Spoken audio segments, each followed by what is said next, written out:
Today on episode 40 of the podcast, we're going to be breaking down the season 2 finale of Lord of the Rings, The Rings of Power, giving a look at Joker Folie. Did it live up to the first film? And we'll also have an early review of Florence Pugh and Andrew Garfield's We Live in Time. I'm Brad, he's Josh, and welcome to We'll Bring the Popcorn.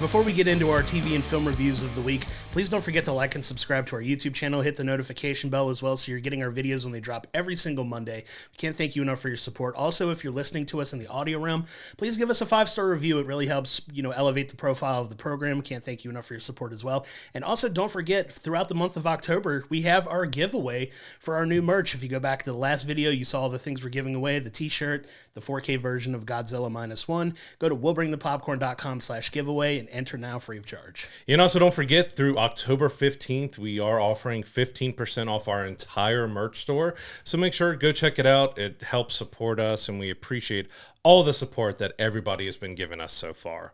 But this week, we are doing things a little bit differently. We're not jumping into the news. We have 3 reviews to give you today, so we're just going to jump straight into it. And we're going to start with our TV breakdown of the Lord of the Rings, Rings of Power Season 2 finale. Episode 8 has come and gone now, and I was kind of surprised by this episode. I feel like this was probably the closest back to the feeling of Peter Jackson's Lord of the Rings trilogy that we've had so far. Of course, it mimicked many shots and things that we had in Return of the King and Fellowship and everything else, but this really brought a lot to the finale. Yeah, this was a big crescendo of the season that we've been building towards, and like you said, it felt very much like we were watching an OG Lord of the Rings-esque type of episode here, like a real throwback to the movies that we love so much. And this was jam-packed full of stuff. This was a long episode, make no bones about it. It's well over an hour, so I want to say it's about an hour and 10 minutes. It's close to about the episode, hour and 15. Yeah, and it was just jam-packed with stuff, and it kicked off in a really big way. So you have Prince Durin running towards down into the mines to go after his father, and he comes to find him, way down in the mountain, and he's trying to convince him to take the ring off eventually, because this has been the back and forth between them the entire season, where the ring has definitely corrupted the king and has taken his mind, and he's solely driven to just keep digging down in the mines of the mountain to as far down as he can go. And we start to see the little bit of the tease of a creature dwelling down deep in the mountain. Well, this finally comes to full fruition now with Durin meeting up with his father, threatening to cut his hand off basically with the axe if he doesn't take his ring off.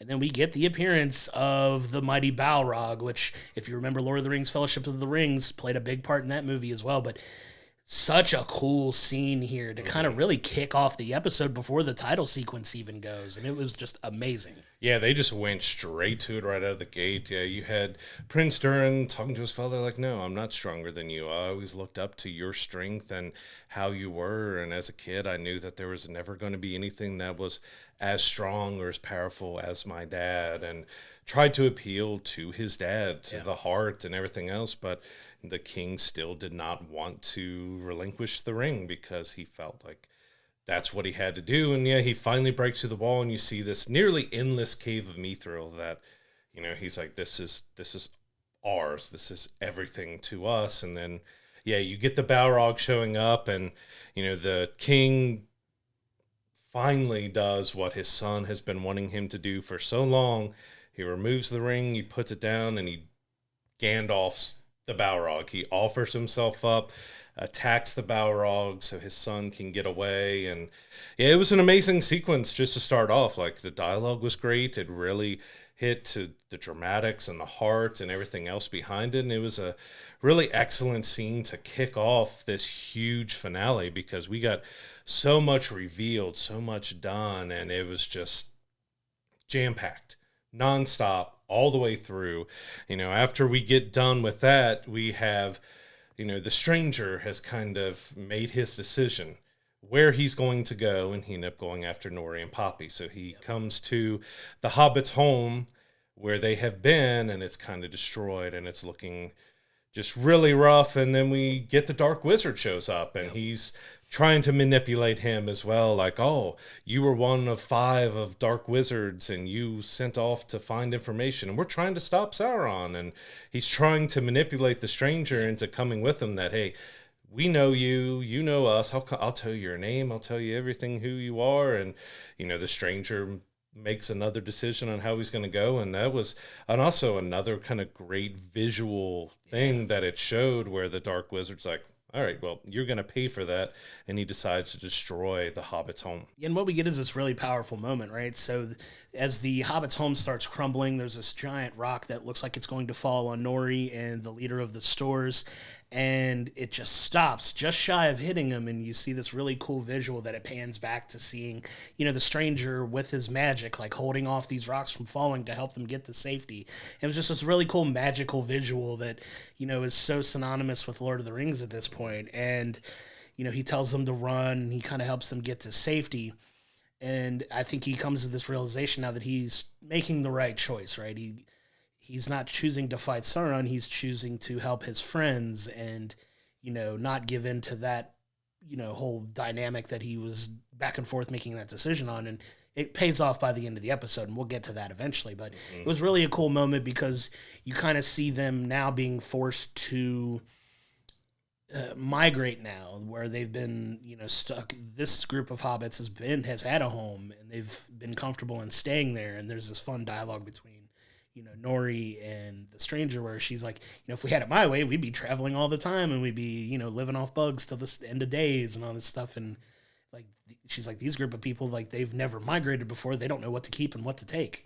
It was a really cool dialogue back and forth between them. But it's going to be interesting to see where that story progresses in the next season, because where they ultimately wind up and they find this promised land that they're looking for. Do we finally get it by the end of this series? I'm hoping so. I have a feeling, where they left it, I have a feeling that their story is going to continue, and we'll get to, as we get to the end of the episode review here, kind of breaking down everything as it happened, that we're probably going to be following them to find the Shire, to find their new home, and setting Hobbiton, and just setting up everything that way. And by the end of this episode, they really set up a lot of new, good, interesting threads going forward. Like, there's just so much that they've been slowly setting up, and I think it did a great payoff on just about every storyline that we had here. But we take a little bit of a break from there, and we head back to the world of men with Farazan. So in the last episode, we got the queen offered herself up, and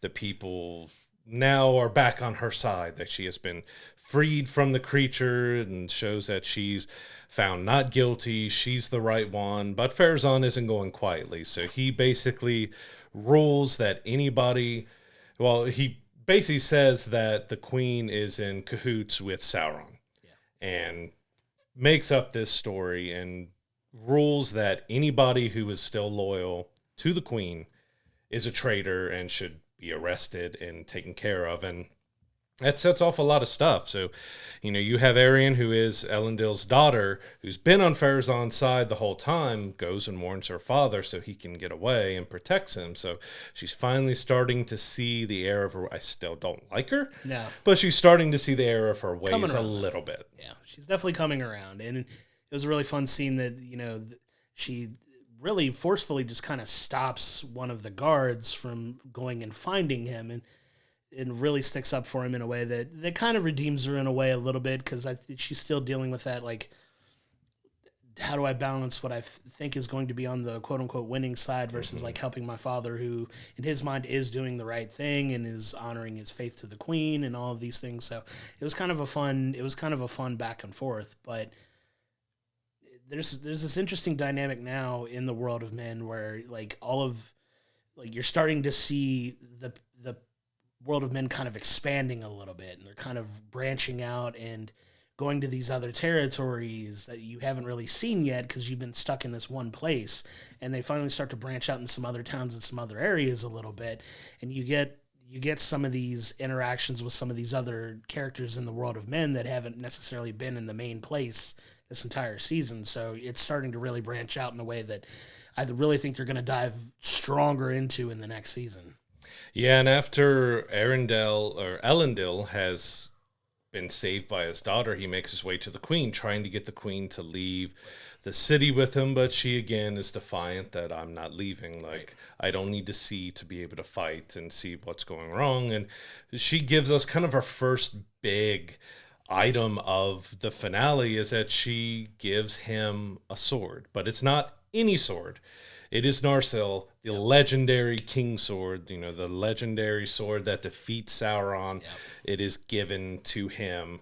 And of course, give a cool moment of where he breaks it out and swinging it around a little bit. But I mean, yeah, we've got, the legendary Narsil is now part of this series. Yeah, so they're really starting to incorporate and dive into things that we know and we've seen. Like, you've seen these characters and how they're tangentially connected with what we already know, but now they're really starting to dive into bringing and incorporating more of that into the story now. Mm-hmm. So you get the sword. It was a great moment.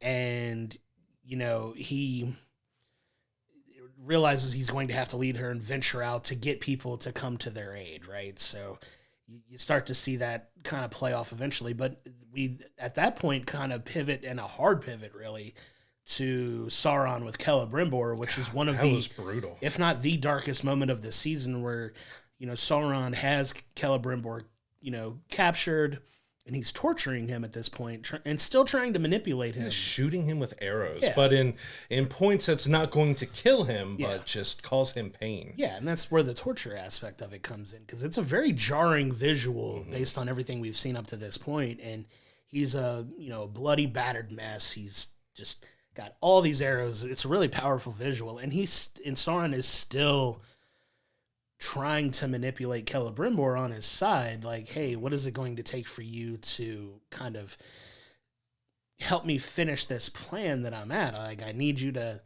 we still haven't made the One Ring yet that we all know of. That's the predominant ring in, the Lord of the Rings movies, but like, he's still like trying to hang on. And this is where I think Sauron is starting to falter a little bit, is the fact that he's holding on to what he feels is his perfect vision of Middle Earth, and that includes Celebrimbor by his side. And later you see the interaction that he has with Galadriel, that he had plans for her too, and it's not necessarily going the way he wants to go, but he's trying to manipulate Celebrimbor in this scene, and he's just not having it. He's like, I finally see you for what you really are, kind of, and it ends with a very very brutal end for Celebrimbor in this instance. Yeah, especially of course, if you haven't figured out by now, we're going full spoiler with this episode. It's the finale and everything. But I mean, Celebrimbor stands up to him and is talking back to him and is not giving in, because, he tried different manipulations. Like, look what you did to yourself. I'm like, no, you've done all this, Sauron. Right.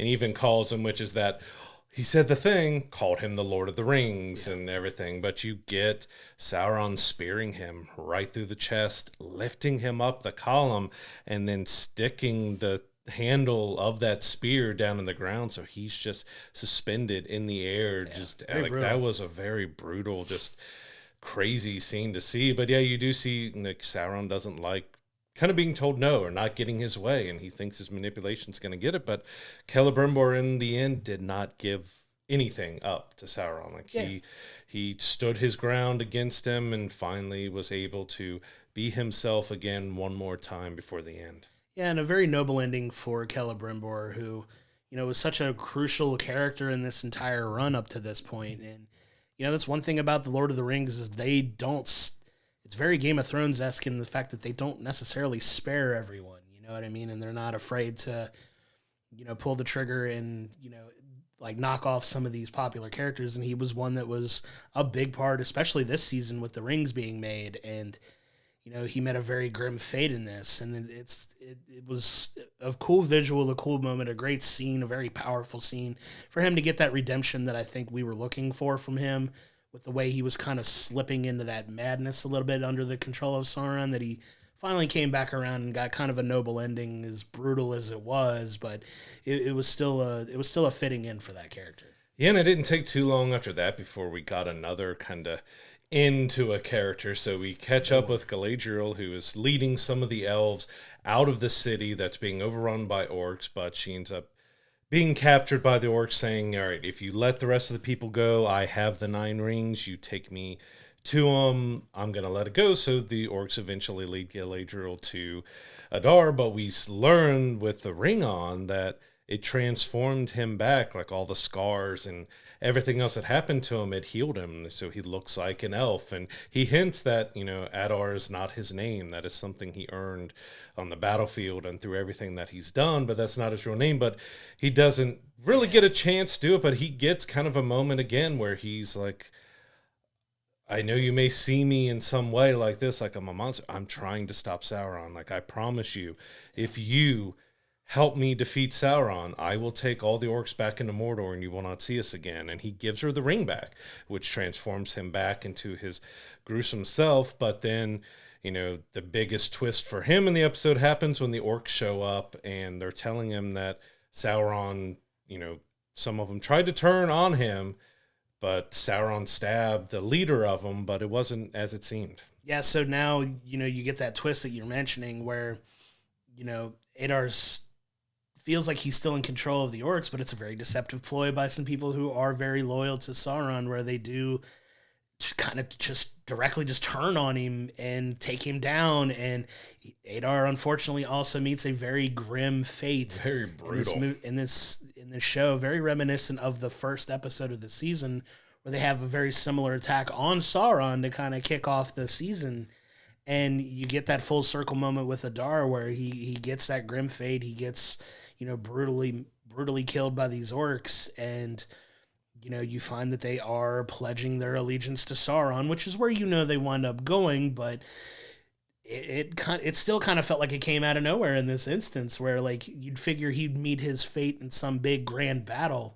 And it wasn't really the case. It was kind of off on the side, which is a little surprising. Like, it came in a moment that I wasn't necessarily expecting, but man, what a run for that character too. Like, he was a big part of the show up to this point. It just goes to show you that, outside of the characters that for sure are involved heavily with the Lord of the Rings movies, none of them are safe. And of course, he was recast for season 2 from who played him in season 1. But I thought the actor who came and replaced him did a great job of showing that the evil, but also that there's a different side. Like, he has a purpose and a point. He's not just doing this out of, I just want to kill everything and destroy everything. Like, he's trying to stop a greater evil, and he's willing to do whatever it takes. And he was willing to sacrifice his children. He calls the orcs his children. He's willing to sacrifice Uruk-hai to be able to stop Sauron. But in the end, he was a sacrifice, and the orcs are now bowing down to Sauron, and now he has his orc army behind him. And then we get a cool sequence that goes through for a little bit, but we got Galadriel and Sauron are squaring off. So he has his crown. I guess Adar brought it out there, sitting it nicely out on a rock so Sauron can just come pick it up. And, we have a battle, and we have a lot of exposition and other stuff that happens with their discussions and kind of what Sauron, as you mentioned earlier, about what Sauron saw of Galadriel, of how she could be something to him. And they have this battle and how she stands up. And, she has a great line towards the end of the battle there, which is also another throwback, Lord of the Rings throwback, is, he says, the door is still open for you. And she says, no, the door is shut. But I think it was a great battle overall. It kind of took us to different locations. Each of them kind of had the upper hand on it. It ends in a way that you almost didn't expect. I mean, what happens with Galadriel's character, but she ends up getting stabbed with his crown.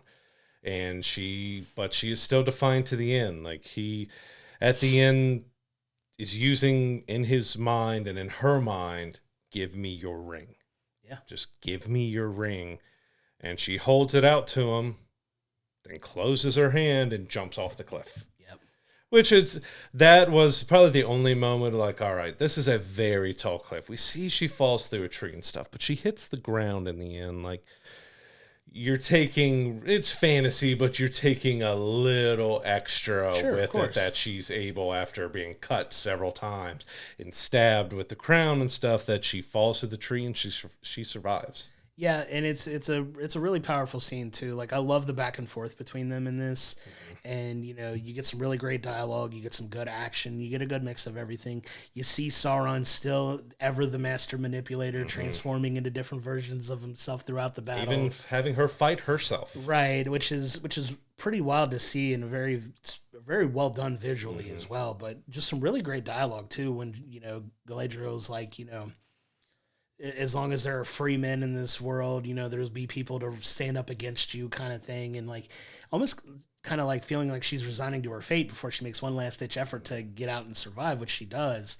And it was a really powerful scene and one of the highlights of the episode, up until where she makes the ridiculous dive off the cliff, of course. But it just goes to show you how resilient some elves are, and if you're really one of the main characters, you're a little more safe than somebody else. I was expecting like the Lord of the Eagles or something like that to come in, and that'd be the way she survives, instead of just, well, maybe the tree broke her fall a little bit. Like she fell like 300 feet. Like it was not an insignificant jump by any means, but yeah, it was a very powerful moment, and it'll eventually lead to where things lead for the elves, which is very exciting as well, because you get a really powerful final scene, but we'll get to that in a moment too.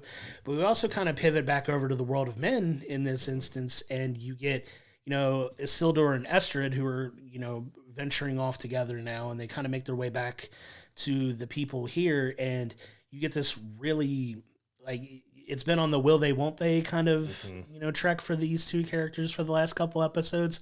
And you get Estrid eventually, confessing her feelings to Isildur about him. And you get this special moment where they kiss and you're like, okay, they're going to wind up running off together. And then something comes along to just throw a freaking wrench into the whole thing, man. Yeah, because Kimmin shows up to the town and, still kind of doing his manipulation that, all right, so this is what's going on. But, Isildur approaches him and they're like, oh, you're alive. Yeah. Like, we're so happy to see you. No, he's not, because, that's a threat to Farazan. That's a threat to everything that they're doing. And he's like, well, Estrid's going to come with me. And that's a surprise to her husband, who has no idea what's going on behind his back and everything. And he walks up to her. I don't think he ever really says anything. He just gives her a look. But then Kimmon's like, no, low men are not allowed. And Isildur's like, you know who I am and who my family is and who everything is here. Like, you know who my dad's the captain, and like just kind of playing that card, but it was done in a good way. I'm making a little light of it because I despise Kim, and I'm like, I was ready for Isildur just to run him through, but then he finally reveals to Isildur and all of them that, the queen is a traitor and Farazan is taking over, and that he's basically telling the town, oh, you're going to be a watchtower, you're going to be a front line, and you're no longer this and that, and, changes their whole outlook. And Isildur eventually has to make the decision, well, he can go on the boat and head back to the city and see what's going on, or he could stay with, his woman or his mistress, whatever they are, however you want to call that they're doing there. And he ends up getting on the boat and going away. So we've got very interesting of where his story is, because at the same time he's heading back to the city, his dad, the Captain Elendil, is leaving the city. So he left the queen there with Farazan and has escaped. So we're, going into season 3, we have them moving in different directions now, which we will see when they get brought back together and everything. But it was really intriguing to see how they handled the world of men and how they were bringing stuff together, because we see that corruption and everything with Farazan is starting to spread. And at the same time, with Galadriel and Sauron does end up getting the 9 rings from Galadriel. So he has the rings to give to men. So that corruption that's spreading with Farazan, we're going to see how that plays out with Sauron having the 9 rings. Yep, and you see where all of that's going. You know where we wind up. Obviously, we've said that over and over again, but it's starting to kind of paint a picture that we're seeing a bigger picture of, right? Because you see this expansion in the world of men that I was talking about earlier, where Farazan's branching out. We know how important Isildur is, especially in the fight with Sauron, and just a little bit part in this whole thing. And it's going to be interesting to see, his journey to get this king's sword that his father currently has. Doesn't bode well for old dad in this instance, but it's going to be some fun dynamics with the world of men, seeing Sauron venture out to corrupt, all the minds of the men and give them all these rings of power that, we know how important they are, and that's going to be fun to see in season 3. And, now you kind of pivot back a little bit back towards the dwarves and where they wind up in this episode. I want to jump back in just a bit to the beginning of the episode. Before he makes the jump, King Durin pretty much says, calls his son King Durin now. Like, you are like, I'm kind of anointing you king for doing this. Well, now you have Durin who's taking that responsibility and kind of planning what they're going to do. And instead of marching forward and mining, he's ready to go help his friend Elrond and, lend the dwarves into this battle and help join the fight at this point. But he kind of meets a little bit of a roadblock in that. Yeah, because we kind of jump back to Aragon, where Elrond, the High King, and we see Arondir is alive. We thought maybe Adar had finished him off, but he's still kicking and doing well. And it seems, but at this point, the orcs have taken over the city. They have them held captured. They're threatening to hurt them, but they're kind of fighting with each other like, hey, we're supposed to take the bigger leaders alive and kill the rest of them, and the dwarves show up and save the day and help them. And yeah, we do learn that Durin didn't come, but he's back at home because he's dealing with, his father's death and everything. But that allows Elrond and the High King and Arondir to get away, who end up finding Galadriel and working kind of back to what we saw with Frodo when he got stabbed by the wraiths and everything, that, they're using their magic and their powers. And we actually see Elrond put on the ring to help heal Galadriel and everything else, which is an interesting moment to see that expansion of his character and what because he's been so adamantly against the rings and everything about him, but he realizes, if I want to save her life, I have to do it. And like you said, we jump back to the dwarves where, he is taking over as king, but already, even though they've got this battle going on with the orcs, the dwarves don't waste any time. So it's revealed that many of the dwarves who gave a lot of money to the king because of his greed and everything else, they want it back now that he's died, but also they don't see him as king. They don't think everything was done rightful. And we reveal that there's another brother who wants to lay claim to the mountain and everything. So we've got a lot of drama that's going to be moving forward with the dwarves, as not only is a Balrog, as we know, it's not defeated. It's not done. It's I guess, away for now. But he's got a Balrog on one side, the war of the orcs and for Middle-earth on the other, and now the dwarves are fighting amongst each other over this mountain. Yeah, it's going to be a big power grab, and it's going to be interesting to see how that plays out moving forward, because, for my part, the dwarves have had such kind of an up-and-down journey in this season, especially with the dynamics between, Prince Durin and his father, who, now that he's King Durin, and laying claim to that, like, you see this very interesting kind of foreshadowing visual where he's coming to the realization that all of these other dwarven kingdoms are coming for his spot, and you see them all kind of peer over at the rings, and you're like, oh, here we go. Like, he was so adamant against the rings. Now are they gonna use this to help keep control too? And you're gonna see that hopefully see that interesting dynamic play out with the dwarves in season 3, where maybe those rings aren't so bad, and then which we obviously know that they are, but that's gonna be a fun dynamic for them to go into in season 3. I'm excited for that. And to your point, we kind of end on this, like you said, Galadriel waking up and seeing these people, and you come to find out that the ring also helped create the sanctuary for them to where they're at least temporarily safe. And it's very reminiscent, like you said, of the Lord of the Rings after Frodo gets stabbed. It looks very similar. And especially the camera on her as she's waking up is very Frodo. Very similar-esque to that, which I love all of the great callbacks that we've gotten this episode. But we kind of end it with, her waking up, realizing that Arondir is alive as well, and now it's up to the elves to plan what their next move is. Do they jump back in and attack, Sauron, as Sauron's moving towards one of the bigger cities of men, now that he has, the rings and he's got his orcs and his orc army behind him?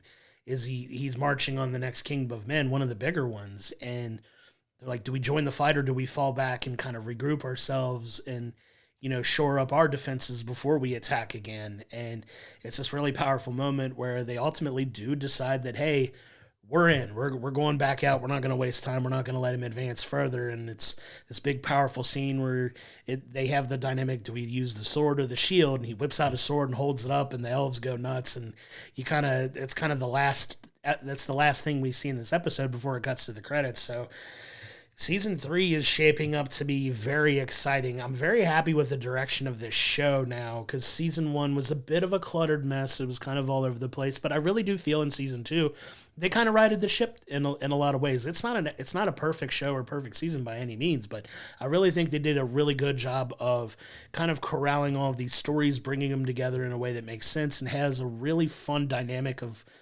different types of stories that they could tell moving into season 3. Now there's been some discussion on whether season 3 could potentially be the last. I know they have a 5-year plan that they've been talking about, but with a lot of the different dynamics, with how expensive the show is, there's still no official word on a season 3 happening just yet. I'm fairly certain they're going to make one, but with the high price that this show is causing, there's some rumblings that we might not make it past season 3 for the show, which is a bit of a shame given the direction that it feels like they're going in, but they're going to have a lot of stuff to draw on when they move forward. So I'm going to jump back to one last thing here that we're left with because it's a huge reveal going forward and also sets up even more for season 3. And that's we finish with the stranger and Nori are talking and, all the hobbits there are, leaving. And as they're passing, they're saying, "Thank you, Grand Elf." And they're calling him a Grand Elf because they've never seen an elf before. And they think maybe he's an elf and everything. But of course, Grand Elf sounds a lot like something. And so we're already kind of putting that together. And we're like, all right, I think we finally know. Are they going to leave it kind of that mystery that you think it's this, but well, we actually get the full confirmation. He returns to Tom Bombadil, who, tells him that, well, I found this, the stranger's like, was this what I was supposed to do the entire time? Like, instead of choosing power, I went for friendship and I found my staff. And it's like, no, you didn't find the staff. The staff found you. Just as a name for a wizard finds it too. And he's like, Gandalf. That's what they're going to call me, isn't it? Yep. Gandalf. Yep. So we have confirmation. The stranger is Gandalf. Yeah, which is a little bit of a twist from the original stories. So there's a lot of people that have issues with some of the creative liberties that the show is taking versus being completely faithful adaptations of Tolkien's books. But this is an interesting twist that you kind of low key saw coming, and like, are they going to pull the trigger on it? It's great that we're getting this reveal that this is Gandalf, one of, if not the most beloved character in all of the Lord of the Rings movies and all of the things that we've seen so far. His appearances in The Hobbit as well. Like, how wonderful Sir Ian McKellen is in playing Gandalf, and you're getting this interpretation of this character. It's going to be interesting to see how he grows in his magic now that he has the staff, he has his purpose, and he's going to kind of venture back out and start doing his thing. So that's also going to be interesting moving forward. I love that it's revealed as Gandalf. Now we can start speculating: is the Dark Wizard Saruman that we were low key expecting and hoping that it would be, but we get that payoff and we got it off in a big way. Yeah, I still hope that the Dark Wizard isn't, because as far as we know with the Lord of the Rings series, that Saruman doesn't have that kind of noticeable turn to the dark and evil side until, much later. Yeah. So to have that be Saruman definitely changes a lot with his story. But again, they're taking liberties, they're making changes. We'll see if that happens. This might be maybe a blue wizard or something else that we haven't seen a lot in the live action, universe. Maybe that'll be in a him, and maybe he'll lead to, Saruman will show up. Maybe he is one of the others that doesn't let Gandalf know that he was a dark wizard, because Gandalf doesn't really know anything now. He's lost all of his memories. He doesn't really know where he came from. Kind of like when he turned into the White Wizard, he lost a lot of his memories. We'll see if maybe some of that stuff comes back to him as it goes on. But yeah, we're heading into an interesting way for season 3 to be setting up, because with Sauron, he has the 9 rings of men, so we've got the corruption, we've got he's going to be potentially passing out and figuring out who's going to get those 9 rings. He still has to create the 1 ring. He's still got to go back to Mount Doom and make his 1 controlling ring. Does that happen before he gives men the ring? Is he able to handle all that? We'll have to see exactly where that goes. Like we already mentioned with the dwarves, they have to deal with the Balrog. They have to deal with each other, and also the commitment that Prince Durin, now King Durin, had made to Elrond that he's going to help, because he makes that speech that we're going to commit to helping. The dwarves are here whenever the elves need them, But his wife is like, we've got a lot of problems of our own here. And that's when you learn all about the other dwarves. And then we still have, the elves are getting ready for battle and they're going to mount the fight against Sauron. So we have that beginning. And, the kingdom of men is probably going to take a bigger forefront when it comes definitely. here for the next seasons, because we have Isildur, we have his dad, because we have Narsil out there now, we have everything with Farazan, we have the Nine Rings. So men are going to be much more important to the overall story when it comes to season 3, because even though they've been mixed in a lot, they've been a smaller part of the story so far. But now season 3 looks like they're going to be at the forefront.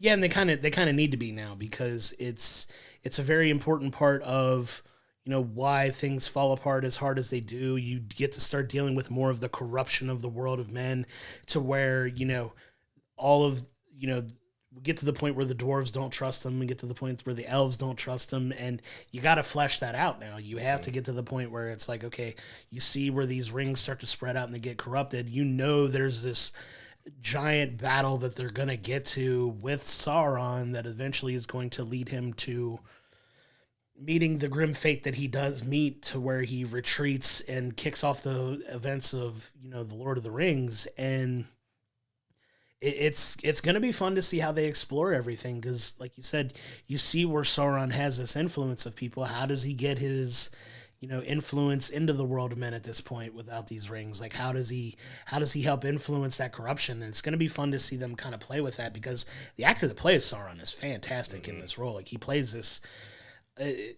calm but menacing, figure that is so good at manipulating people, that it's going to be fun to see him kind of really fully embrace that and set his plan even further in motion now that he has his army that he wants behind him.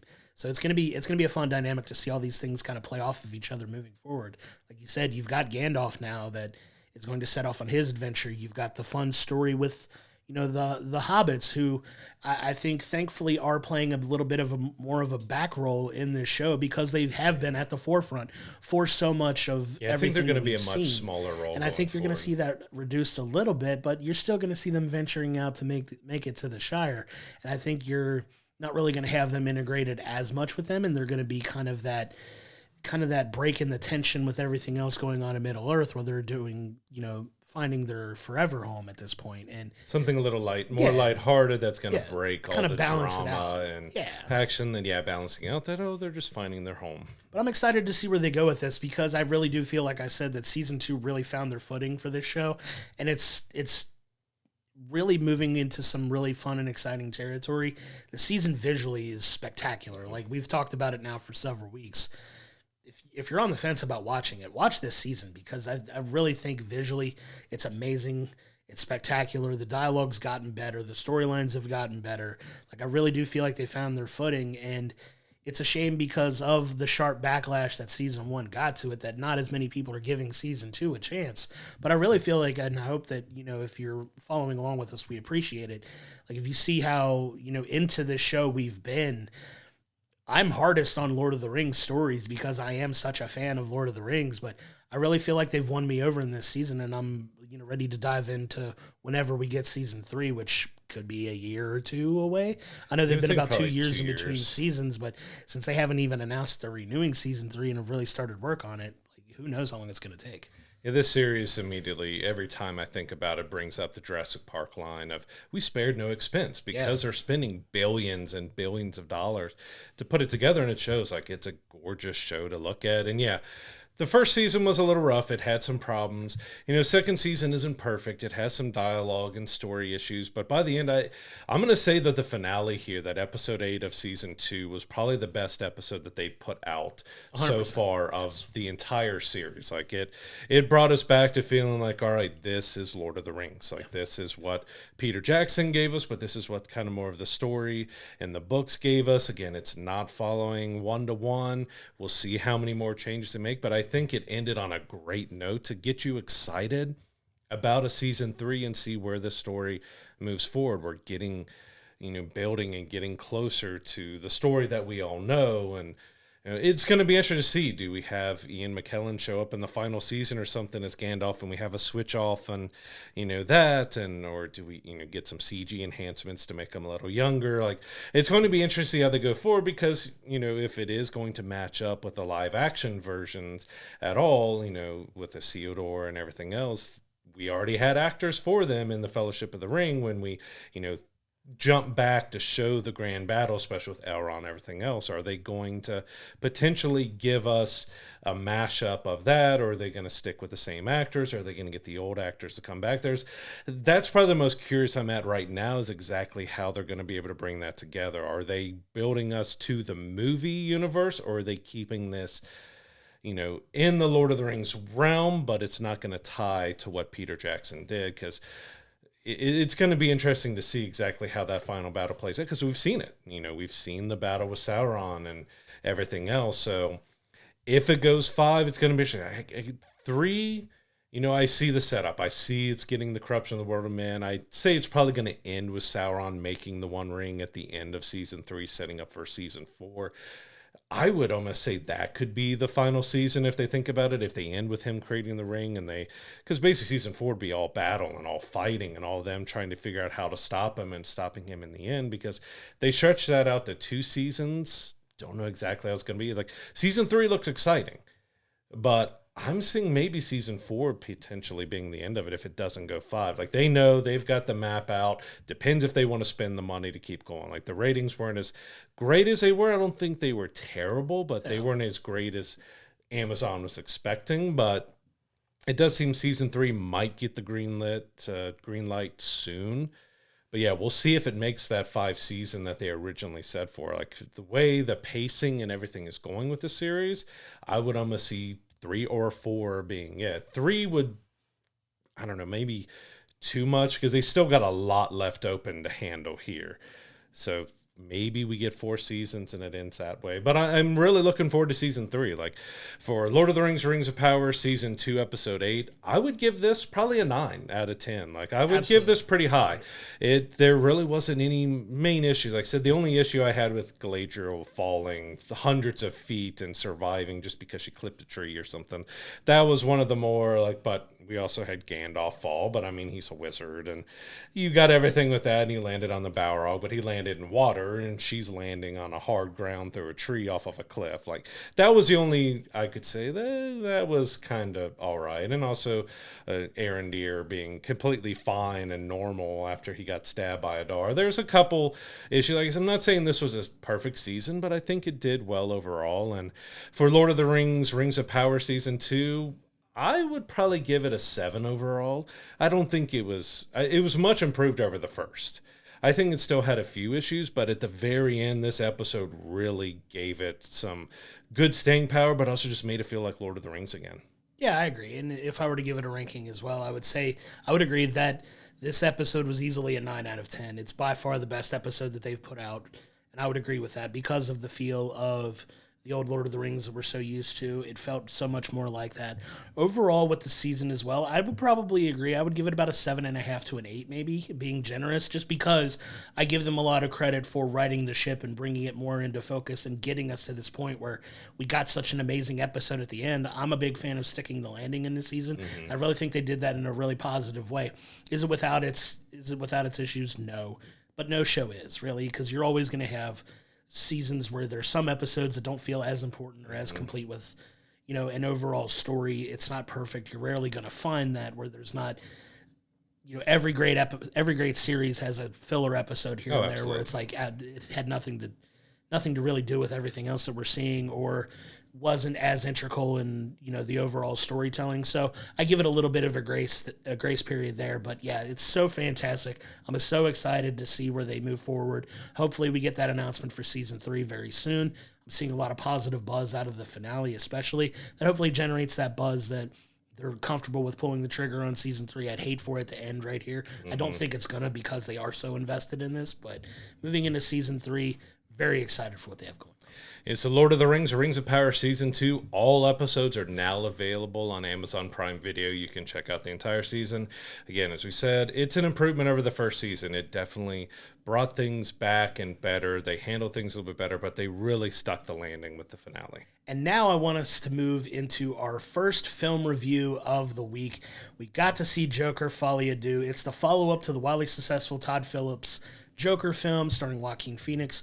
We pick up in this movie kind of right after the end of the original Joker, where Arthur Fleck is captured and sent to prison. You get a little bit of a time jump. They don't necessarily specify how long of a time jump, but it's long enough to get like a made-for-TV movie or series, I forget which one it was, about Arthur Fleck's life and everything like that. But you're seeing him adjusting to life in Arkham Prison. So this entire film is centered around the trial of Arthur Fleck and that dynamic of, is he more Arthur Fleck? Is he more Joker? Are there two different personalities? Is he competent enough to stand trial? And it's kind of the center around the entire crux of the movie. And unfortunately for me, it's a little too light on plot. It's a little too light on structure. And this film, for me, just as a broad stroke of it, didn't hit the way I was hoping it would.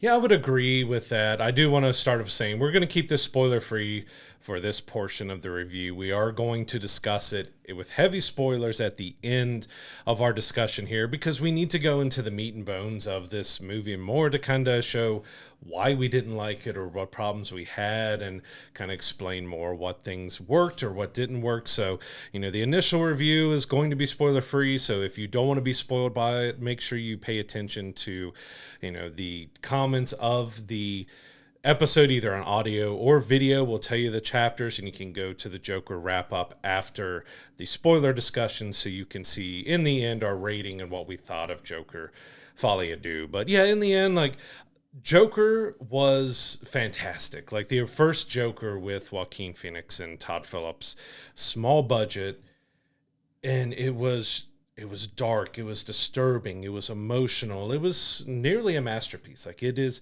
a great piece of filmmaking. Like, if I ever rated that would be a 9 or a 10 out of 10. Like, it was a fantastic film.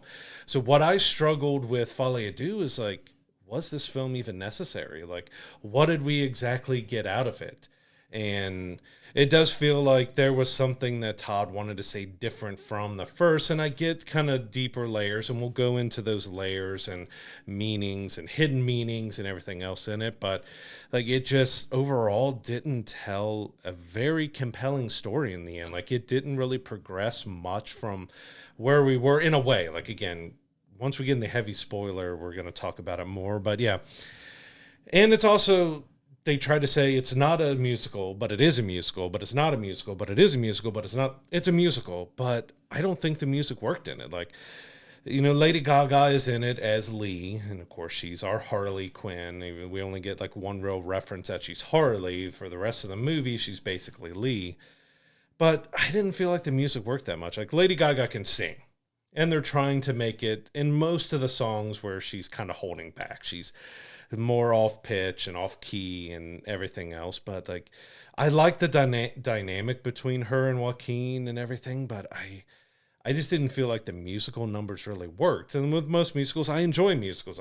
If go back to The Greatest Showman here more recently, is one of my favorite films as well, because the story was done really well. The songs were really done really well. I didn't just feel how and why the music. I get some of the deeper meaning behind the songs and everything, but that doesn't necessarily mean that it worked.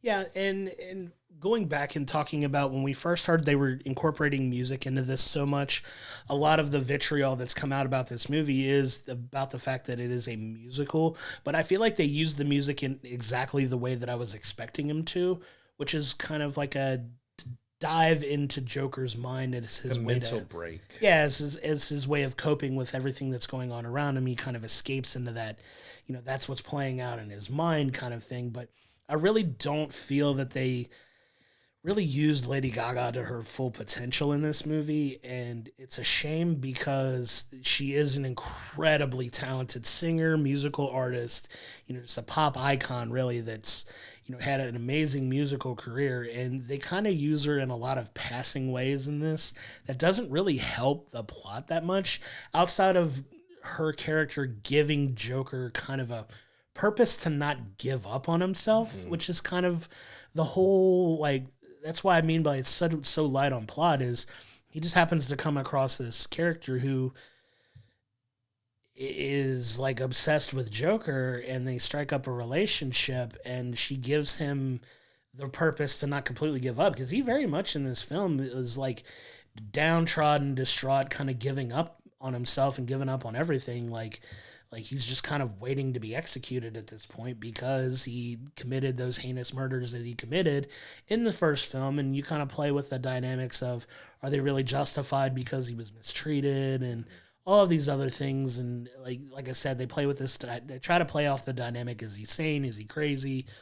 Is he really more Arthur Fleck? Is he more Joker? Like, which one is really winning? Is he really, or is it just kind of an act? It was kind of really loose with everything in this in a way that wasn't as cohesive. And like you said, I kind of felt like, what was the point? Because it didn't really advance too much for him. And I think they really missed the mark on the message they were trying to get across with this movie. Yeah, and I do feel like with the music and even with the lead character, with Lady Gaga's character, that it added more confusion, because I think it leaves the audience with a lot of confusion of what's real, what's in his mind, what's actually happening, and we don't get a lot of kind of real payoff of knowledge of knowing, like, all right, was this all in his mind? Was this actually happening in real? Was the songs, because we get a few of the songs that we know was in his head and not being done out, but others look like it was done out. There's just a lot of confusion. I think it just left a lot of confusion. Yeah. And like I said, we get to the spoiler part. We'll go into the deeper meanings that we see with it. But again, it doesn't exactly mean that it made a good movie. Like, again, the first Joker was a near masterpiece. It was done so dark and well. It fit the Joker character well. And I get a lot of the points that I think he was trying to prove and show with this, with the dynamic between Arthur and the Joker kind of being two separate entities and beings and everything else. But it was just, I don't think it was well executed. It just didn't really have a good payoff for the audience who was invested from the first movie. I mean, it made over $1 billion. It was a highly popular movie, and it's already tracking to making as much as Morbius did in its opening weekend, which is not good. And I don't think a lot of the hate that it's in vitriol that it's getting online right now is fully justified. Like, it's shot really well. It's a great looking film. Joaquin Phoenix is fantastic yet again. Like, the amount of weight he lost and how skeletal he looked, and him being able to flip back and forth between the Joker persona and Arthur. And like, he gives a really great deep performance again, that he's going to be nominated for awards for that performance. I just don't know if he's going to win. And I don't think the movie itself will. I think he may be the lone. I think Lady Gaga did a solid job overall. There's a few times when, because I don't think it gave her character enough. So other times it was just like, okay, that was just okay. Like, I think she gave her absolute best of what she was given. Yeah, sure. But I still think like Joaquin's going to get some recognition for the job he did, because even though he also kind of had a mix of what he did, like, he's disappeared into this role, and being able to do the madness, and especially when we get to the courtroom and he's finally kind of put on the makeup and he's talking in a different way, he's holding his body in a different way, like he changes and shifts how he is so often in this movie. And it was really well done, but the movie wasn't. Like, his performance was solid for what he had to do with it. Just the movie lacked a lot of substance for me. Yeah, and I gotta admit, I'm gonna disagree with you on the fact that I don't think he's gonna win a lot of awards for this. I don't think he's gonna win. I don't even think he's gonna be nominated, if I'm being honest, just because of the lack of positive buzz around this movie. I think is going to cost him in this instance. He gives a really solid performance as this character with what he's being given to work with, and his ability as an actor to kind of like absorb this character and kind of, like you said, morph his body literally into like just this skeletal, like it was uncomfortable to see him like in the physical condition that he was in. And that's kind of what you're going for, right? Because you're looking at this broken, downtrodden man that it just has no regard for his physical well-being. And he does a good job with that. I just don't necessarily feel like that's going to get paid off just because of the lack of substance in the movie, really. Like, he does a good job with some of the, more psychological aspects of it. And I do, like, my favorite part of the movie is when he kind of really embraces and that Joker side of him does take over in the movie, which I don't know if you're ready to kind of dive into spoilers yet, but I think we've kind of danced around how we really feel about the movie, that I think it's okay to dive into a little bit more of the spoiler stuff. So we're going to kind of... I will say I didn't want to cut you out there before we jumped. I do agree. Like, I think his performance was award worthy because it was good, but yeah, the way the film is being reacted to and how good the film is going to hurt his chances. Like, I do kind of agree with that aspect. Like, I think he did a solid performance that could be up, but how the reaction to the film is probably going to keep him from being in there. Like, I didn't think he was going to win anything, but he should have maybe a nod here and there, just depending on how they take in how the reception of the film over. But yeah, I'll toss it back over to you to start the spoilers, a heavy spoiler talk here, so we can dive more into psychological and the deeper meanings, because there is more underlying and deeper meanings to a lot of the stuff that happens in this film, which that's kind of, you think that wants to be their payoff, but it just doesn't pay off as well as I think the director and everyone wanted it to. Yeah, it's really disappointing because there was a lot they could have drawn from. One of my favorite things about the movie, and I'll start with a little bit more of a positive aspect of it. In this, he's represented by his defense attorney, who is the wonderful Catherine Keener. She's a fantastic actress as well, but he's so caught up in his own belief in himself that he winds up firing his attorney midway through the trial because he doesn't really feel like she's accurately, depicting the way he wants to present himself to everyone. And you see this wonderful moment where he kind of lets the Joker part of himself kind of take over, and you see he goes from this, downtrodden, like, trying to figure things out to this bravado Joker persona that he has. And it's a fun, like, switch off that, he goes into the courtroom and he, like you said, he starts talking a little bit different, kind of taking in that old Southern attorney accent. The Southern drawl, like, that he has. It's very humorous in the way that he does it, but he also mounts what I feel is a fairly decent defense for himself, to where you're almost like, is he actually going to get away with this? Like, is he going to be essentially found? Because I think the ultimate goal is for them to not keep him in maximum security prison where he's been, but move him into Arkham Asylum where he can get the mental help and the treatment that he needs, where, he's trying to where he pled insanity and he's trying to prove his case, right? And he has that own internal struggle, which is where I feel like a lot of the movie misses the mark, because, like, he doesn't necessarily feel that he's crazy, but he's not doing a very good job of selling himself to prove otherwise, where they ultimately determine that he is competent to stand trial for this. And, he helps his case and he doesn't help his case at the same time, because he has this incredible bravado, and he's this Joker character that is really, at this point in the movie, like a real cult-like figure in Gotham, where he has this TV movie made about him. You hear all these people that are outside the courtroom that are Joker fans. You have Joker fans in the courtroom.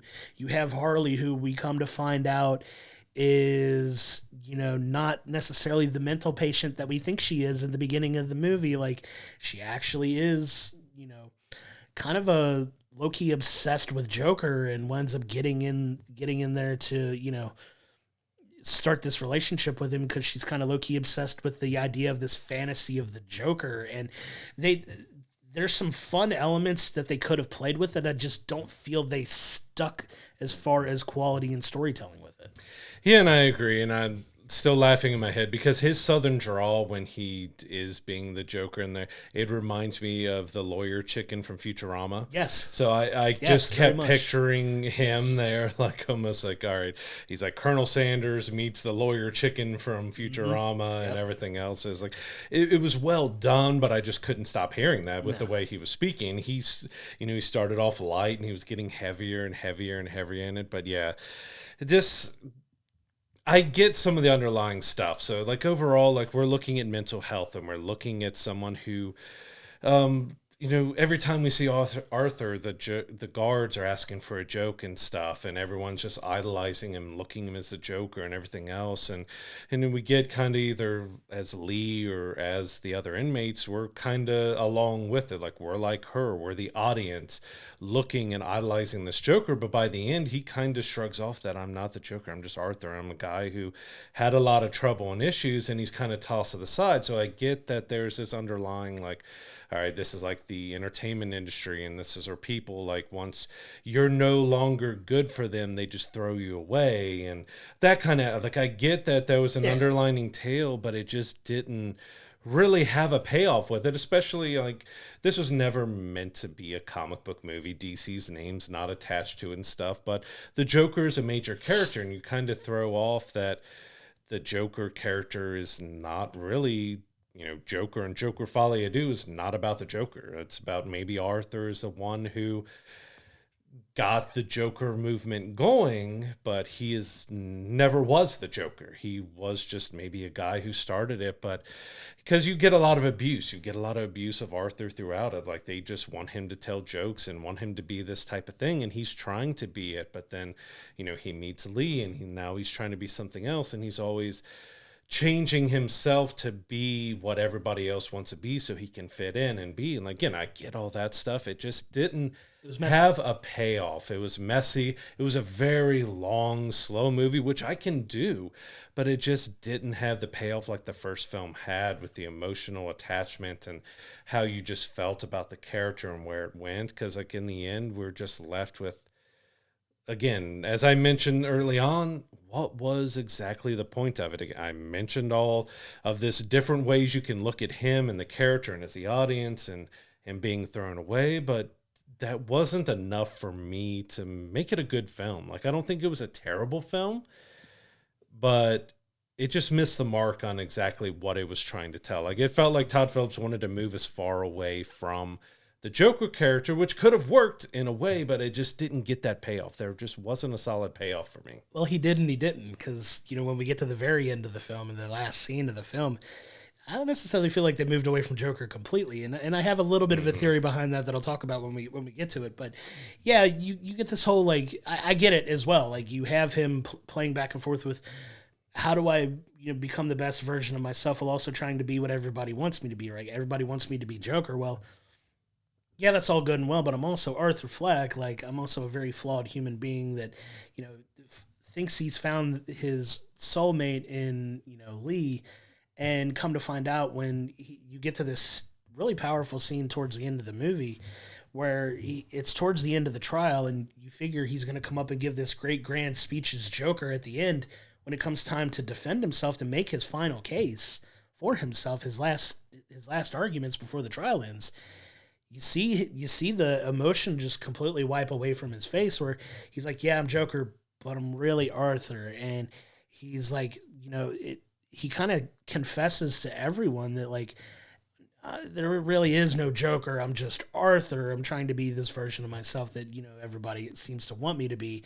There's no Joker. There's only Arthur. And you get this scene where, the fantasy kind of breaks for Lee, and she gets up and walks out of the courtroom, and it leads to one of the weirdest scenes in the movie for me where, it looks like he's done. Like, at this point, he's resigned to the fact that, I'm going to accept whatever fate I get. And you wind up coming back to the court for the reading of the verdict. And as they start to read the verdict, they find him guilty, which they should. Like, he's guilty of these heinous crimes. But as they're reading the verdict, you get this wild explosion at the courtroom where somebody bombed the outside of the courtroom. And it's a very harrowing scene where he he gets out and he's able to make a break for it, kind of. And in his mind, instead of it being him completely trying to get away, he's looking for Lee. And he kind of knows where Lee's been based on the interactions they've had.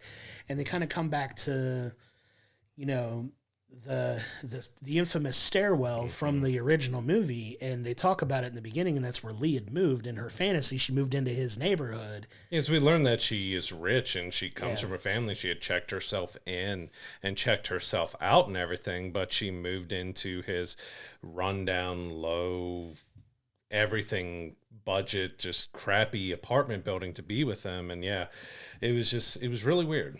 Yeah, it's just so messy because they have elements of a potentially really great story that just doesn't feel as cohesive, and he gets this breakaway with the help of some of his fanatics who help hide him and get away, which felt very weird on a car chase with a guy in complete Joker getup driving a getaway car. But the cops wind up finding him, and Joker makes his way to, you know, the stairwell where he meets up with Lee, and he's like, hey, like, we can still be together. I'm still the guy you're in love with. I'm just not, you know.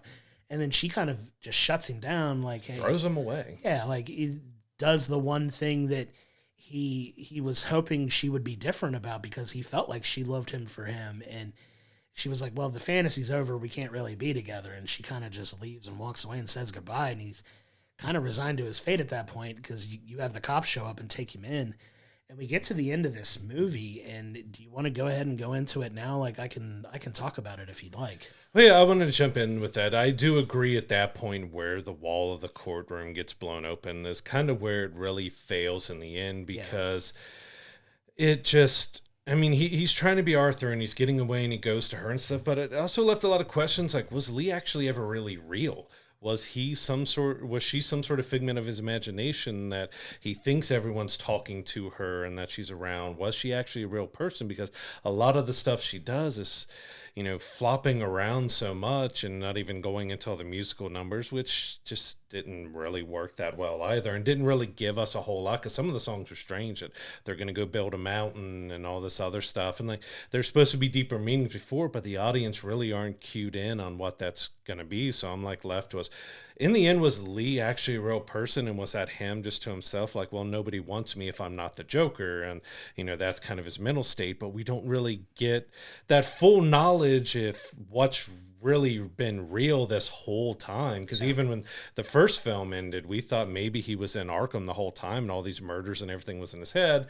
That didn't turn out to be the way. He even confessed that he killed his mom, so there was another death. But it was also like, all right, yeah, they found him guilty, everything got bombed, but it was televised, so everyone knows that he's guilty, and they bring him back to Arkham, and he's just kind of allowed to roam free again with no one watching him. He's just right back in everything. Like, this is a guy who's been convicted of 6 murders. He's just allowed to be with everybody else, which ends up being his downfall here.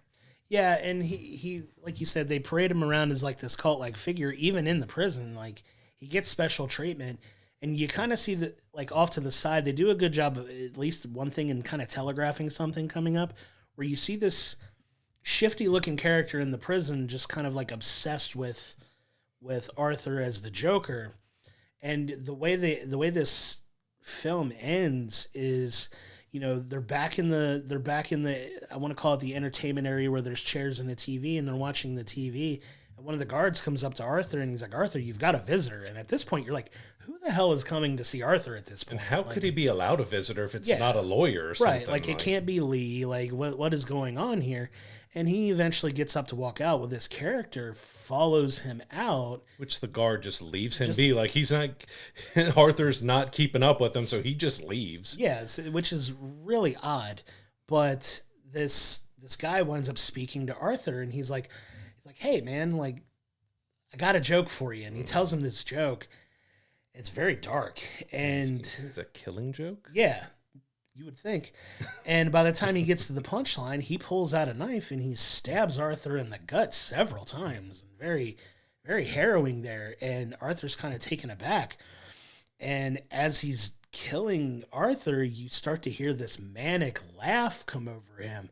And you're like, oh. Yeah, because the joke's about he's like a psychopath and a clown. And he's going on that, and like, yeah, and you get that, even get him, he gets up on the wall while Arthur sitting there bleeding out, and you see it very, Very blurry yes. that he's cutting himself, kind of like Heath Ledger's Joker, With who the always scars. said, how I got these scars.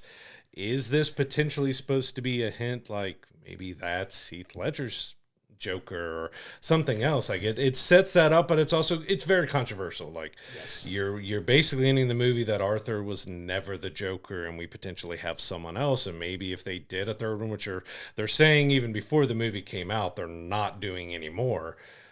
Were they going to explore? And maybe that wasn't the Joker. Was it going to go on for a while, or is that actually in the end our Joker in the background? Yeah, it seems like the inference is that this guy was going to be the one who ultimately took up and becomes the Joker that we all know, with that manic laugh and the smile and the scars, and like it's leading to some people to speculate if that's going to be a version of the Joker moving forward in potentially the DCU, right? Because you have the Matt Reeves Joker with Barry Keoghan, like potentially being Joker in that realm, which they neither confirm nor deny, because there's back and forth whether or not he's going to be in that Batman. But is he going to be the DC Batman or DC Joker? Because there's no tangential connection to any of the DCU stuff that James Gunn is doing, but there's some speculation is that a version of the Joker that they're going to wind up using? If not, what was the freaking point? Yeah. Like, I get it. Like, he created this, persona as the Joker that had this cult following. Is he the next one to take up the mantle? What does that look like? You're left with far more questions than you are answers for this.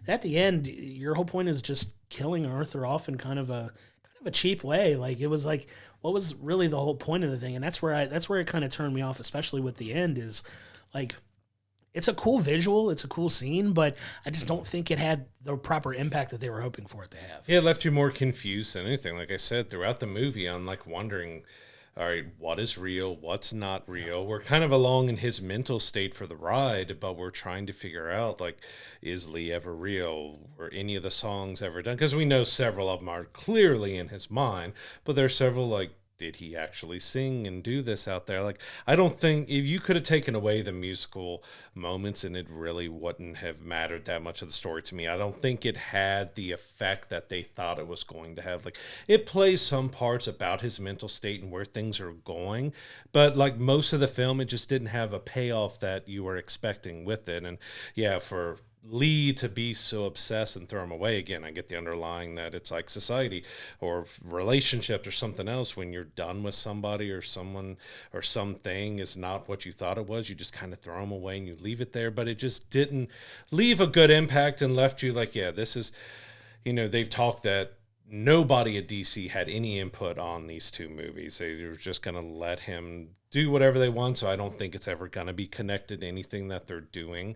But it did leave you with that question, like, all right, who is this Joker? Like, we got two Joker movies, but apparently we never got the actual Joker, and he's hinted at. So did we really even need the hint at? Could have just been left with him dying. But again, it's like a guy who has killed so many people and is in this asylum and is in the prison is just kind of allowed to roam free and do whatever he wants. And even with, like I said, not knowing if Lee was real, because she's allowed to enter solitary confinement that he gets thrown in. She's allowed to, at the courthouse, to go to his jail cell, and like she's allowed to go anywhere and everywhere that she wants, even though she was a prisoner, but she was one that put herself in there. So she's not like Arthur, who did all this stuff. She made up stories and lied, but she's allowed to go everywhere, which makes me question if she ever was real. But we don't get any payoff to know if she was or was not real. Like you said, there's just too many questions left. And maybe it's, they want you to discuss and look at the deeper meanings of it. But in the end, it just didn't make for a good movie overall. It failed on a lot of aspects. Where the first movie was so fantastic, this was a pretty big letdown for a lot of people. Like, I'm not going to hate on it like a lot of the internet is going. It had some good qualities to it, but overall, it just dropped the ball. Yeah, this comes down more to execution of ideas, I think, in this case. Like, it felt like a lot of the music was shoehorned in just to have it because you have somebody as incredible as Lady Gaga. And Joaquin Phoenix, in his own right, is no stranger to musical movies as well, playing Johnny Cash and, Walk the Line and, being absolutely brilliant in that. And he's an incredible actor in his own right, but it felt like it didn't really serve us too much. Like it was kind of his entertainment mindset, I guess. It just felt really flat to me. Like the musical numbers were fine, and visually they were artsy and they were cute, and they, did what they needed to do. Gaga got to show off a little bit of her singing chops in it. Not as much as you probably would think she would, but she did fine with that. But yeah, there's just so much.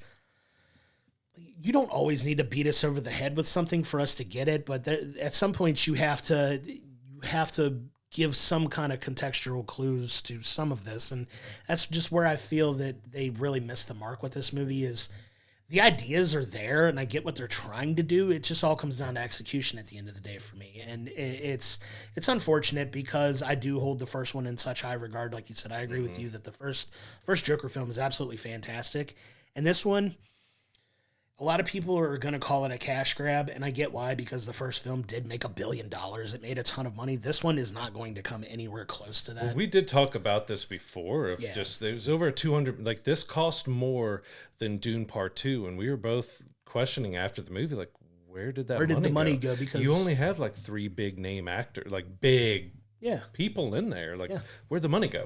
Yeah, and it's not like there were these big elaborate sets either, because the film really only takes place in a couple places. It takes place either on the streets of Gotham, in Arkham Jail, or at the courtroom. Like those are not very elaborate sets to build or make. And they look good. Where did the budget of the film go into? And you kind of makes you question whether it really legitimately had a $200 million budget at this point, because it doesn't feel like it had all that money tied up in it. But visually, it's still a fine film, but I don't want to get into budget and too much more of that, because at the end of the day, it's completely irrelevant into how they executed the movie, I think, and it just really missed the mark for me. That it happened. It's unfortunate that it went the way that it went, but this is one that's definitely nowhere near holding up to the original in a way that really missed the mark for me, and it's unfortunate because I really was looking forward to this film and seeing what they gave us, and unfortunately, they left a lot to be desired.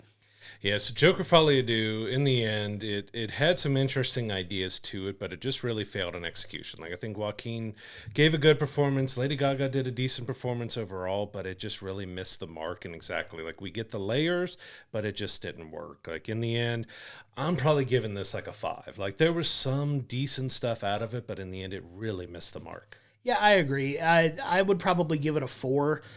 Less than half. Like, I don't think it's the worst movie I've ever seen, but with his high hopes that I had for this film coming out of the first one, I think it really fell flat, and I feel like, in my opinion, it was just a very poorly executed movie that I would probably give it a 4 out of 10 myself. That it had such high hopes that I'm going to knock it a little bit for not following up well enough to warrant a higher grade for me, which I don't like doing that for movies, but I really feel that it's justified for this one. Yep, I mean, I agree. Like, it definitely missed the mark for us. For sure. So Joker Folie is in theaters now.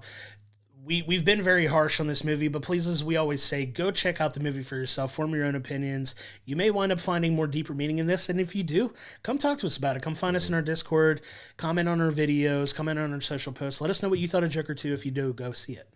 Yeah, we do have another film review to do this week because we got an early screening of Florence Pugh and Andrew Garfield's We Live in Time. So this is a romantic dramedy that's about 2 people who kind of find each other in an interesting way. She ends up hitting him with her car, and everything that's shown in the trailer and all that. But we really get a deep dive into the relationship. But this is one that really packs a punch. Like, it's got humor, it's got heart, it's got romance, but it's got a gut punch. It's very raw in a lot of stuff that it shows, and I think it really showed just how amazing Florence Pugh is as an actress. Like, she's just incredible in this.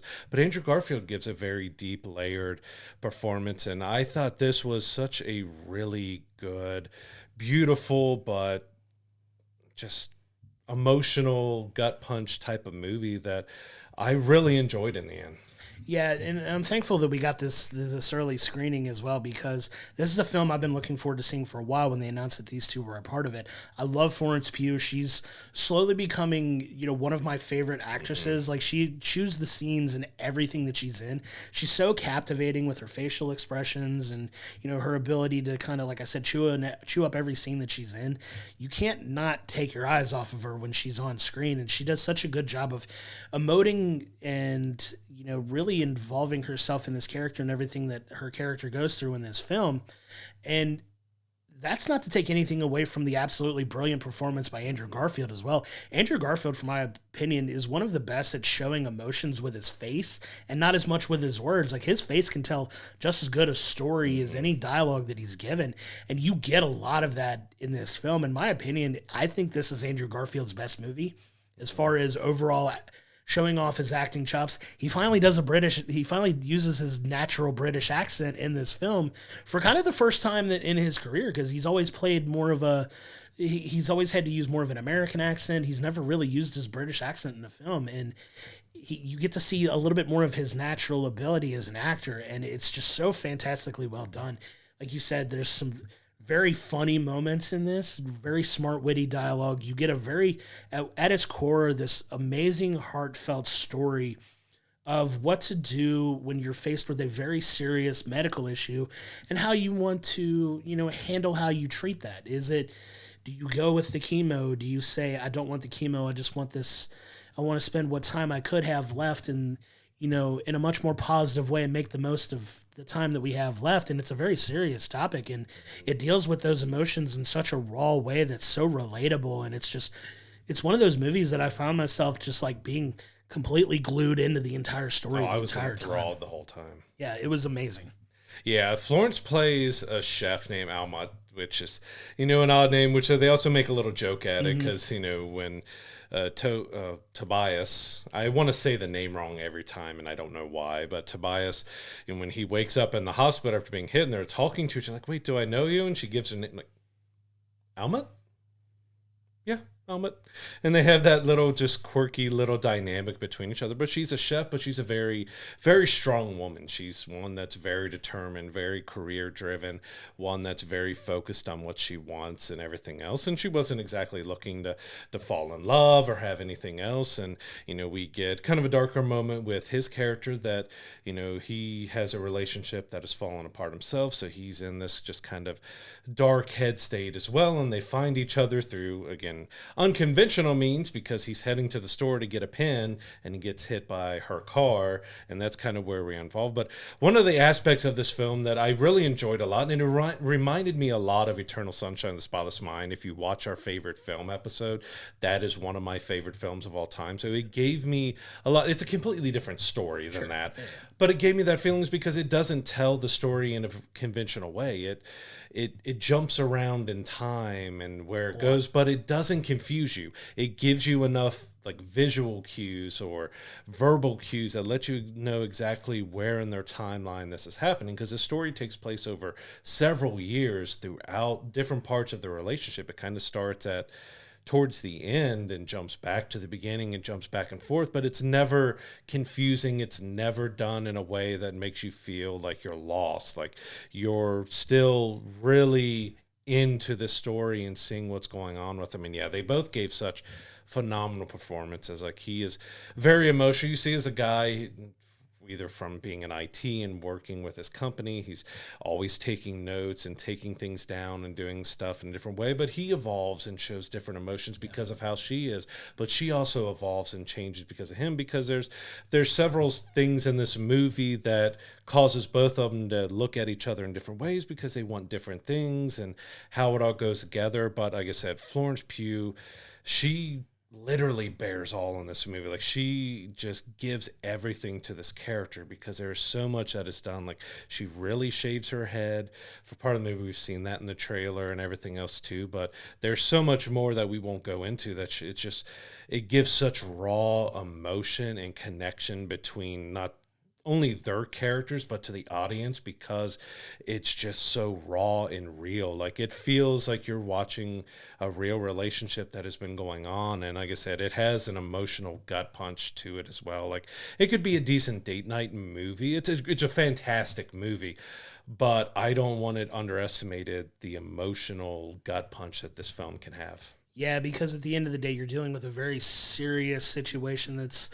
common for a lot of I know common for a lot of women that deal with like reproductive issues and things like that. So there's a lot of real raw like storytelling elements in it that feel very realistic, and it's told in such a practical way through the art of film that yes, if you only like your stories being told linearly, like them meeting and falling in love and going through their entire course of the relationship in a movie, you might be taken a little aback by how much this movie does jump around time-wise. But like you said, it's told in such a way that it makes sense, and you see them at all different points in their relationship, from the point where they, you know, the point where they meet, and a little bit of who they are before they meet. You learn, you know, their backgrounds and things that kind of help shape who they are as people, to, you know, where they wind up at the end. And I'm not going to spoil the end of the film for you, but it's such an emotional roller coaster that it takes you on, and it's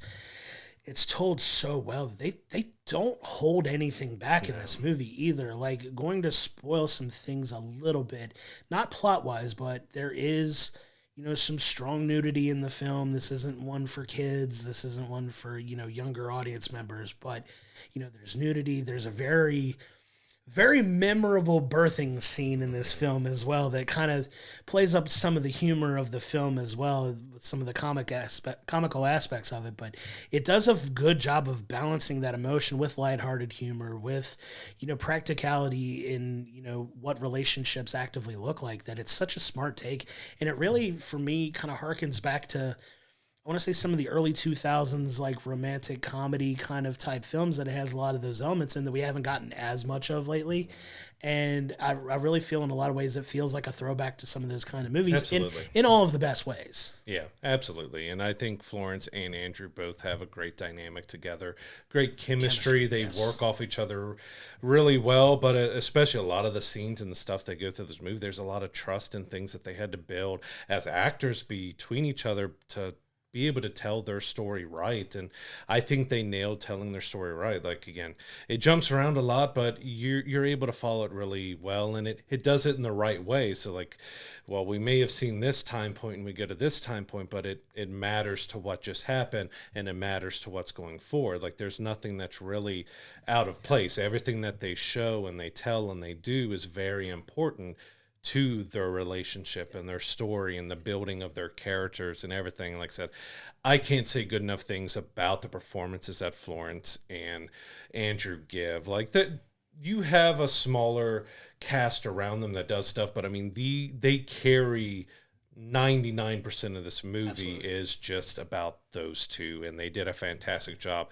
These are two performances that I know are going to be there for award season, and Yes. I would put Florence's performance as a front runner to win an Oscar for that. I would put Yes. Andrew up there pretty high as well. Like, they both gave incredibly layered, deep, heartfelt, emotional humor. It's like, that's what I love about Florence and her commitment to, like, because she can have those humorous moments that also go very serious, and then she can jump right back out of it. And just both of them, the looks in their eyes and the emotions that you can see just from their facial expressions, really gives a whole lot to this film. And I honestly, I thought I was going to enjoy it moving in, and of course there was memes that went out before, because in one of the posters and one of the stills there was a carousel horse that everyone just made a joke about and stuff as well. And that kind of helped, I think, get a little more talk about the film. But this is well worth going to theaters to see. Again, it's not for kids. It's you've kind of do have to be in the right state to watch it, because Yes. it packs a wallop and it packs emotion. Like, it has romance, it has humor, it has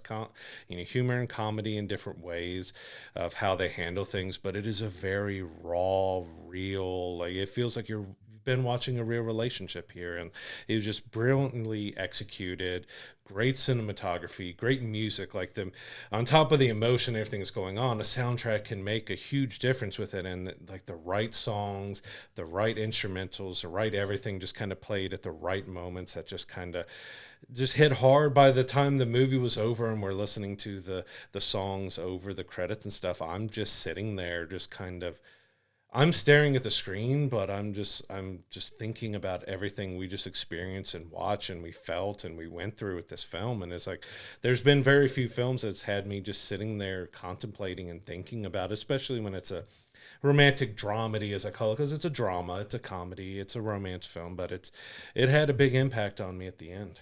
It's definitely a big emotional punch, but yeah, We Live in Time is definitely going to get a lot of Oscar-worthy buzz, and with a good reason. I really do feel like Florence Pugh is going to be Oscar nominated. I think Andrew Garfield is more than deserving of a nomination for himself as well, and hopefully we start to see that come award season. Now, if I were to give this film a rating out of 10, I would give it a solid 8.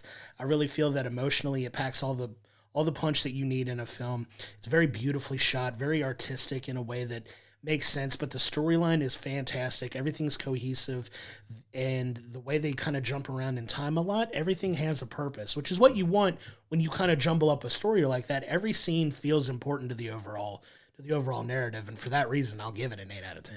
Yeah, I absolutely love the film. I think the performances were fantastic. The story was well told. I would give it a 9. It just had an emotional impact on me that, again, was similar to how Eternal Sunshine of the Spotless Mind hit me. Like, it just had those feels that I want to revisit this film and look at it more and look at these performances and everything afterwards. But I thought it was such a great, solid film that, yeah, I'm going to stick with my 9 because I think it was one of the best films of the year that has been done. And I highly recommend going to theaters. It's going to be out so most theaters will have it on the 11th. I think everywhere on October 18th, but it is well worth going to theaters, checking this out. But again, there's a certain mindset to be in to watch a film like this. Like it's something that's going to have a gut punch. So depending on what you have going on in your life and other things can affect you in different ways with it. But it is one of the best films of the year. Absolutely, and I would agree with that. And We Live in Time is in theaters coming up soon. We can't thank the local theater enough for having an early showing. We got to see a little bit of a live Q&A afterwards where they kind of gave us some insight in the film as well. We're thankful to be a part of that and thankful to get that early review out to everybody. We were excited to see this film and glad that we got to see it, and I'm so glad that we did, and we cannot recommend enough that you go and check it out. Yeah, that live Q&A was great because we got to see exactly kind of how we felt watching the film, that they had to get a pretty strong bond and trust with each other to do this film because they have to be so raw with each other, like not only in the situations that Florence physically has to put herself in, but emotionally and physically they both had to really trust and believe in each other and count on each other to get the performance that they did. And yeah, they just did such an amazing job. It was great to hear from them about the film afterwards, but yeah, we highly recommend checking it out once it's in a theater near you. So moving on over to what's coming up this week, there is, again, it's another week that's kind of loaded with things. So in theaters, we do have We Live in Time. That'll be out along with Saturday Night. So that's about the very first Saturday Night Live. That is something we're looking forward to seeing as well. We also have Piece by Piece, which is the Pharrell Williams Lego documentary. So he decided to do a documentary on his life, but everything is a Lego. That looks really entertaining, but also want to see more about his life. Like, I know his music and know things about him, that he's kind of a nerdy, geeky guy, but I'm curious to see exactly what all he shows in this documentary. And then we kind of end it with Terrifier 3, which I've never seen in the Terrifiers. I've already heard early screenings that people are walking out of the movie just from the opening sequence. Like, it's that just gory and crazy over the top. So, I mean, if that's your type of horror, it sounds like Terrifier 3 is going to continue on what it's did with the first two. Yeah, if you've seen the first two, you know what you're getting into for 3. It makes me laugh when I hear about people just walking out in utter disgust, because if you've seen the first 2, you know what you're getting yourself into when you go see Terrifier 3. So do with that information what you will. If you're not into the over-the-top gore for gore's sake, it might not be the film for you. But I know a lot of people are excited about it, so I hope that film does really well. And kind of surprising on demand, it's done well in theaters, and it's been critically received well. But Beetlejuice is already coming to demand on October 8th. So maybe they were trying to get it out ahead of Halloween to get some more buying and purchasing purchasing and watching of it, but it still seems pretty early for that to be hitting. But also on October 8th, we have Hellboy, The Crooked Man. So this is, this comic series has been up and down. We've had the 2 Ron Perlman films. We thought we were going to get a third one. That's never come to fruition. We had a reboot of it. That did not go well. So now this is a more, low budget reboot of it as well, but it was supposed to go in theaters, but instead it got pulled out of theaters and it's coming to on demand right away. Yeah, not surprising given the up and down history of that. And Hellboy's one of those that just feels like maybe they're not going to fully be able to get it right in the movie sense, but it seems like every few years or so we get somebody trying to take another crack at it, but this one doesn't hold too promising. I'm going to wait personally for that for when it comes on streaming just to check it out, but on demand now and hopefully on streaming services soon. Yeah, another film that didn't have a very long theatrical run. We don't know how much longer it's going to be because, we got Deadpool and Wolverine is dropped on digital. It's still in theaters, but it's doing gangbusters. But Halle Berry's new horror film, Never Let Go, it is coming October 11th on demand. So that's only been 2 or 3 weeks for that film as well. Yeah, very short run. It's one I haven't got a chance to see in the theaters, but I'll be excited to check it out when it comes out on demand for sure. Yeah, over on streaming, so on Netflix, we will have Tomb Raider, The Legend of Lara Croft. So this is another anime adaptation that they've done. So you had Terminator Zero done in anime style. This is anime style with Haley Atwell is playing Lara Croft. So that, you've got Laura, you've got Haley. That's going to be hopefully really good. That is season 1 is out on October 10th on Netflix. Yeah, that's definitely one that we're looking forward to checking out as well. Like I said, I love Haley Atwell, so hopefully, it follows in the same vein of Terminator Zero, which I loved a lot, and hopefully that one does really well too. On the TV side, we have the final season of Superman and Lois is starting on October 7th. So I never got around to checking out this series. I may go back once it's ended and rewatch them all. And Josh, you've told me quite a bit that it's been enjoyable and it's been a fun ride. Of course, CW is this is their last comic book series that they have, so they're kind of getting away what was their bread and butter, and it's all ending with Superman and Lois. Yeah, it seems like the last 2 comic properties they have left are, Superman and Lois, which is the last tangentially connected Arrowverse type show. It's really a shame that they gutted that entire franchise for this. It was among their most popular shows when it was out. Superman and Lois is actually a really solid show. I recommend checking it out if you haven't. It seems like it was that and Riverdale, like the last 2 comic adjacent inspired type shows that they've got left, and it seems like they're completely overhauling their programming. But I'm excited to check this last season out to see how they stick the landing on that show for sure. You also have what's been a smash hit since it came out, Abbott Elementary. It's back for season 4. There's so many of these shows that I don't get a chance to check out or I hear about, and then all of a sudden it's 4 seasons later. It feels like it just premiered and now we're already into season 4. But that hits on October 9th, so there's most shows are nearly back by now. We still got a few that are trickling out. I know one of my wife's favorite, Ghost, comes back the following week. Her Grey's Anatomy has come back and everything, but we're right in the middle of, we're almost through the premiere week and all the shows are back on TV, whether it's streaming, cable, or broadcast television. Yeah, it's exciting that, obviously the writer's strike last year through production schedules completely off kilter, and we're finally starting to get back to that sense of normalcy with fall and spring TV, that hopefully now that everybody's back to work and working on all the wonderful projects that we get TV-wise, we'll get back to that normal release schedule TV-wise.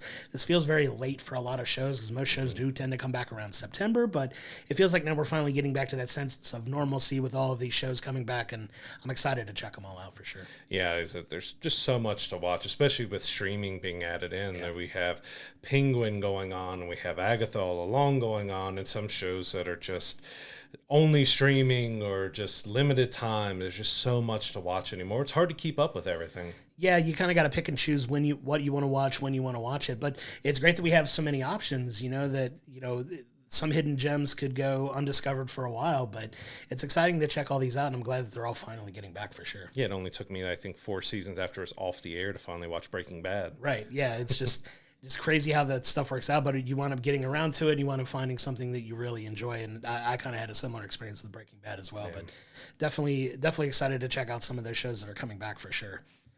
So that's going to do it for this week's episode. We can't thank you enough for your continued support. Don't forget, go to willbringthepopcorn.com. You can get all the information about the show there. You can get links to all of our social medias. Come join us on Discord. Come talk to us. Talk about your shows that you're watching and your movies. We'd love to have you in.